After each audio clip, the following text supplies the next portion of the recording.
this is a tutorial on packages in Java. So packages perform two functions. One is that they enable you to organize your code in a sensible fashion that enables you to find the files that you need quickly.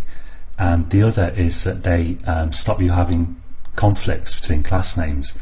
So if you have two classes called, for example, fish, then as long as they are in different packages, then that's okay, but you can't have two classes with the same name in the same package because that would be a conflict. So let's take a look at an example here. I'm going to create I've got Eclipse running and I've got my main method here as usual, and I'm going to go to File, New Class, and I'm going to create a class called fish. And up here you see I can specify a package. Now package names by convention are usually all lowercase, and they can't have any spaces, or they can't have spaces in them, and you don't usually put underscores in them or anything like that. Usually a package name is something very simple. So let's call this ocean. So I'm going to put the fish class in the ocean package. I'm going to click finish. And in app now, let's say I want to use the fish class. Oh, actually before I do that, I need to tell you that you'll see that fish now has a statement at the beginning saying package ocean, that says it's in the ocean package. And if you have a package statement in your file, your class file, it should be the first statement in the file. So it's got to come first before your other statements. And if you look at your disk, so let's right click the project folder, go to properties, go to the resource section here. Here's my the actual folder that my my project is physically in on the disk. So if I right click that and just copy it, cancel there, and if I let's go to that in Explorer, I'm already there I think actually, here we go. The convention in Java, and Eclipse creates this automatically for you, is that usually you have a source SRC folder that contains your Java files and a bin folder that contains your generated class files. And if I go into the source folder now, you can see that app.java, which contains my main method, that's in the default package and it's in kind of the root of the source folder. But I put fish in the ocean package, and anything in the ocean package is going to be in this ocean folder, subfolder. So there's my fish.java, and that structure is also reflected in the output folder, the bin folder. Here's the generated app.class file, and there's the ocean folder with fish.class in it. So now let's actually use the fish class. I'll say fish equals new fish, and I'll get an error initially, but what I have to do is after any package statements that might be here, and excuse me, so actually in this case here, because app is in the default package, I haven't got a package statement, but if there was one, I have to type other statements after that. And in order to use things from the ocean package, I need to type import ocean, and I'm going to say ocean.fish because I want to use the fish class from the ocean package. And now my error's gone and we're fine. Let's create another class in this package. So I'll right click the package folder here and I'll go to new class, and you see that the package is now filled in for me because I right click the package. And let's create here something like, I don't know, seaweed.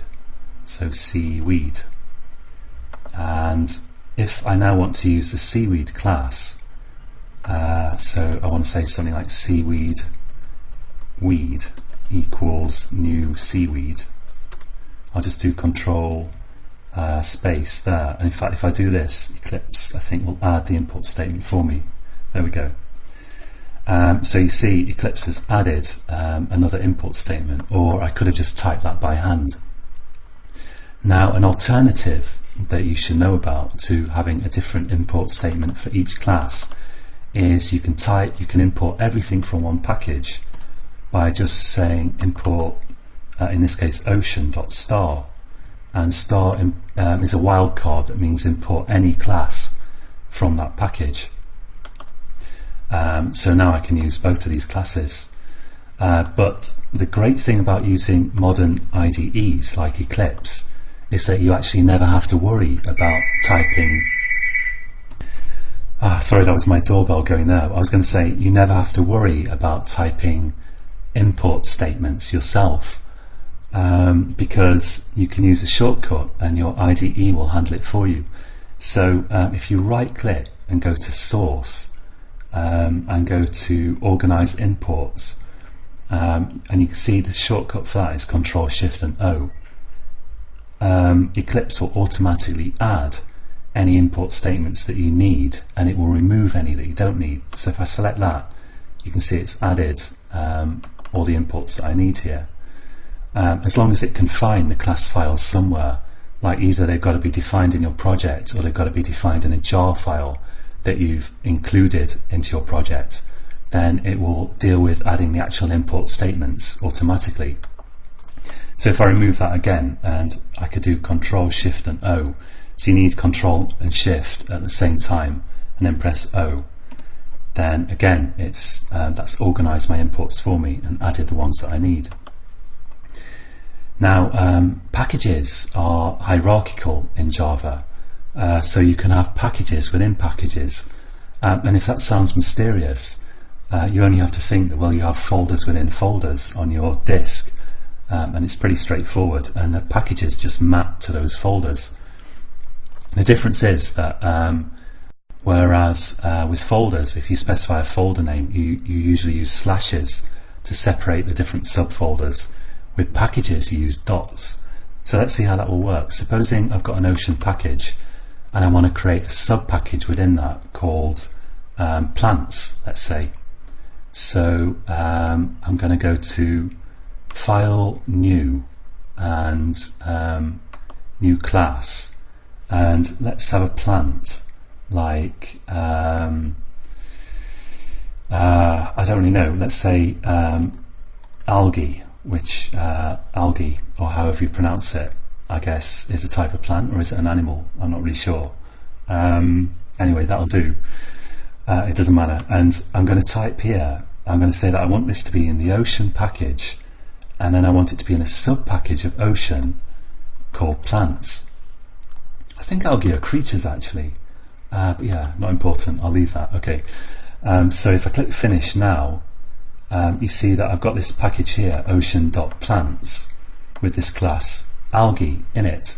And if I look on my disk, then if I go to, let's say, the source folder, and I go to Ocean, and so I'm now in my Ocean folder corresponding to my Ocean package, and that's now got a subfolder in it called plants, which has my algae in it.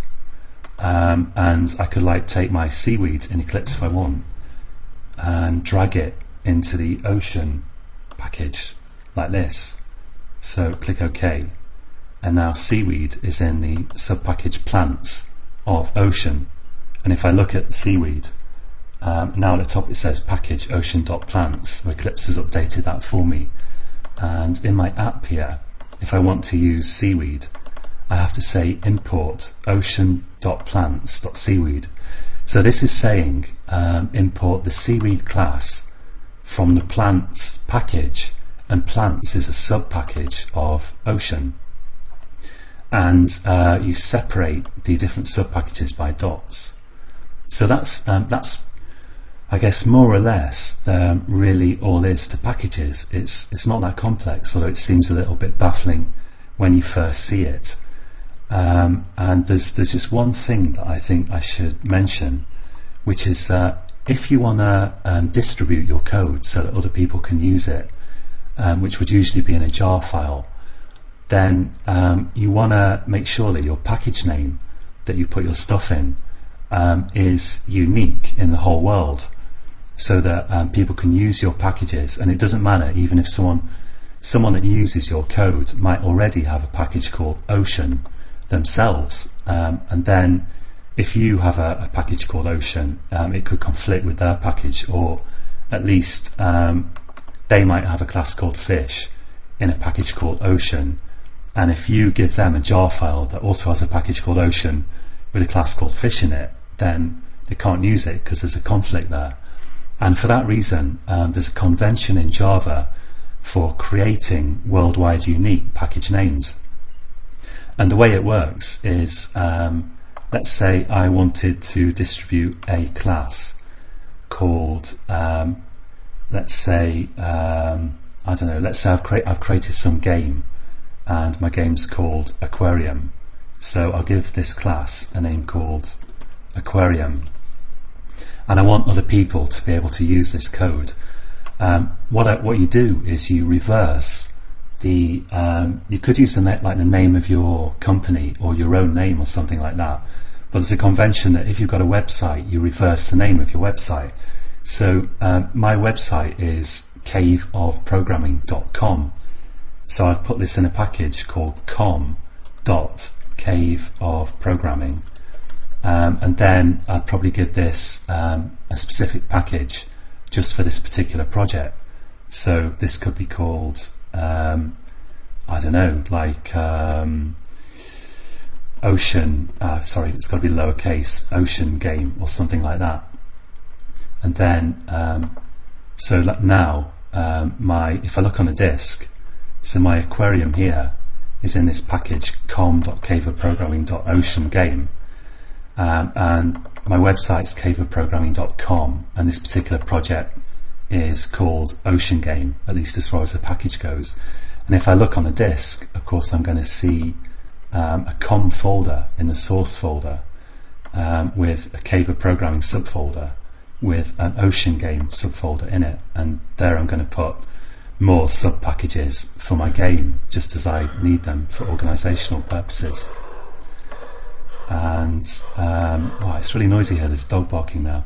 And also that's going to be the same in you can have a bin folder that has the same subfolders, and if you put those into a jar for distribution, your jar file will maintain that package hierarchy within it. So if you look at code in Java, or you look at a source like the contents of a jar file, you'll often be perplexed because you see stuff like com and org, and you kind of think, what's com and org, what do they mean? But it's really very simple. It's just a reversed website name, and that's all it is. It's basically just a folder, and that's all there is to it. So that's it for this tutorial. We got through it in spite of doorbells and dogs barking. And in the next tutorial, I'm going to show you the basics of using generics in Java, which there's something that you don't need to use for your own classes very often, but you often need them to use existing classes. So we'll look at that in the next tutorial, and you can find the source code for this tutorial on caveofprogramming.com.